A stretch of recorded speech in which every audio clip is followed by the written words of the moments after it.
Disclaimer.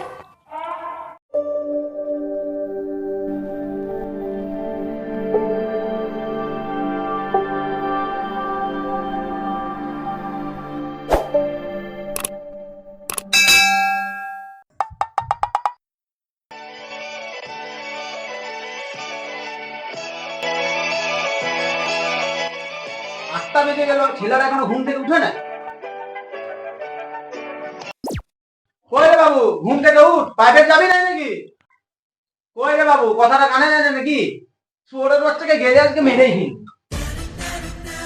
শুয়ারের বাচ্চা সেই থেকে ডাকতে শুনতে পাস না? হ্যাঁ, প্রাইভেটটা কিন্তু পাবি তো। শুয়োরের বাবা তুমি কি বলছো বাবা? প্রাইভেটে কি তোর বাপ পড়তে যাবে? আজকে তুমি এই তাহলে প্রাইভেট চলে যাও বাবা, আজকে আমার ভালো লাগে। তুই আমাকে, আমি কে? আমি হচ্ছি তোর বাবা, তুই আমাকে প্রাইভেট যেতে বলছিস? বোকা চোদা। আমি কাজে গেলাম, ঘরে এসে যেন দেখি তুই প্রাইভেট চলে গেছিস।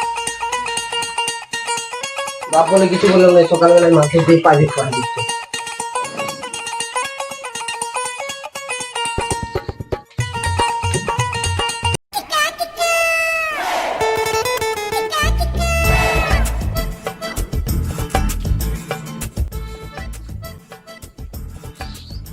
এই প্রাইভেট থেকে ঘন্টা যে ঘুরে বেড়াচ্ছিস যে?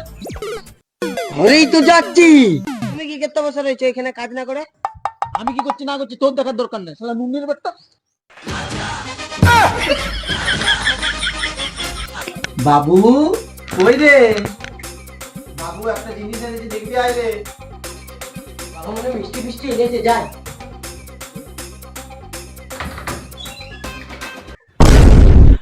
বাবু তুমি নতুন মা এনেছি, দেখতে সুন্দর না? বাবা বিয়া করেছো ভালো কথা, এই শাকচুন্নিটাকে বিয়া করেছো? শুয়ারের বাচ্চা, মাকে সাক্ষী বলো।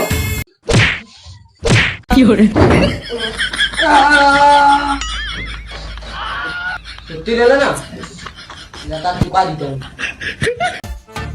চা বিক্রেতার বেটা ডাক্তার, আসলে আমার বেটাটা শুয়োর চোদা, শুধু প্রাইভেট যাচ্ছে আর আসছে। বাবা প্রাইভেট যাচ্ছি। এই শোন, এইদিকে দেখ, চা বিক্রি করে যে লোকটা, তার বেটা ডাক্তার। বইয়ের বেটা পিঠে নিয়ে চলে গেলে পড়াশোনা হয়ে যায় না। আব্বা তুমি তো দেখতে কাজ করে, যদি চালতে তাহলে তো আমি ডাক্তারের চাকরি পেয়ে যেতাম। ঠিক আছে লে, আর অপমান করবো না। আর একটা কথা শুন, আজকে আমি ব্যাংকে যে লাইফ ইন্স্যুরেন্স করে চলে এসেছি। আমি যদি মরে যাই তুই 10 লাখ টাকা পাবি, কোনো চিন্তা ভাবনা নাই তোর।